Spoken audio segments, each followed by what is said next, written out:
मध्ये आपल्या सगळ्यांचं स्वागत। मी निखिला। महत्त्वाच्या बातमीने बुलेटिनची सुरुवात। आरोपी वेदांतचे आजोबा सुरेंद्र अग्रवालला 28 तारखेपर्यंत पोलीस कोठडी देण्यात आली आहे। ड्रायव्हरला डांबून ठेवल्या प्रकरणी आणि धमकावल्या प्रकरणामध्ये सुरेंद्र अग्रवाल याला अटक करण्यात आली। आरोपीने आधी चालकाला आमिष दाखवलं, मग धमकावलं असं पोलीस आयुक्तांनी म्हटलेलं आहे। सुरेंद्र अग्रवाल याला 28 तारखेपर्यंत पोलीस कोठडी देण्यात आली आहे।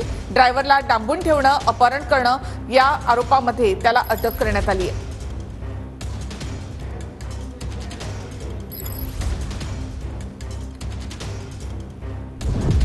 पुण्यात अपघात झाला तेव्हा मी दिल्लीत होतो असं सुरेंद्र अग्रवालने म्हटलंय। मी दिल्लीत असतानाच पोलीस घरातला डीव्हीआर घेऊन गेलेत असं सुरेंद्र अग्रवालने म्हटलंय। घरातल्या सीसीटीव्ही सोबत छेडछाड करण्याचा प्रयत्न झाला असं पोलिसांचं म्हणणं आहे। त्याचबरोबर सुरेंद्र अग्रवालच्या अंगझडतीच्या वेळी जप्त केलेल्या मोबाईलचा डेटा तपासायचा आहे असंही पोलिसांनी म्हटलं। सुरेंद्र अग्रवालनं कार चालकाला डांबून ठेवलं होतं। कार चालकानं स्वतःवर गुन्हा घ्यावा असा दबाव टाकला होता असाही पोलिसांनी दावा केलाय।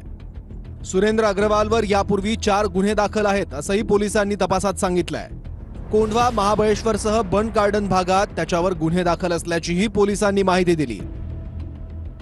तर आरोपीच्या वकिलांनी केलेल्या युक्तिवादानुसार कार चालक स्वतःहून आरोपीच्या घरी गेला होता। माझ्या जीवाला धोका, मी इथंच थांबून एका दिवसानंतर घरी जातो असं कार चालक म्हणाल्याचं आरोपीच्या वकिलांनी सांगितलं। सुरेंद्र अग्रवालनं कार चालकाला डांबून ठेवलं नव्हतं। सुरेंद्र अग्रवाल महाबळेश्वरच्या केसमधून निर्दोष सुटलेले आहेत। सुरेंद्र अग्रवालचं वय 70 वर्षांहून अधिक आहे। सुरेंद्र अग्रवालला वेगवेगळे आजार आणि उपचार सुरू आहेत। सुरेंद्र अग्रवालला मेंदूशी संबंधित आजार आहेत। गरज भासल्यास डॉक्टरांना बोलवावं लागतं असा युक्तिवाद आणि दावे आरोपीच्या वकिलांनी केले।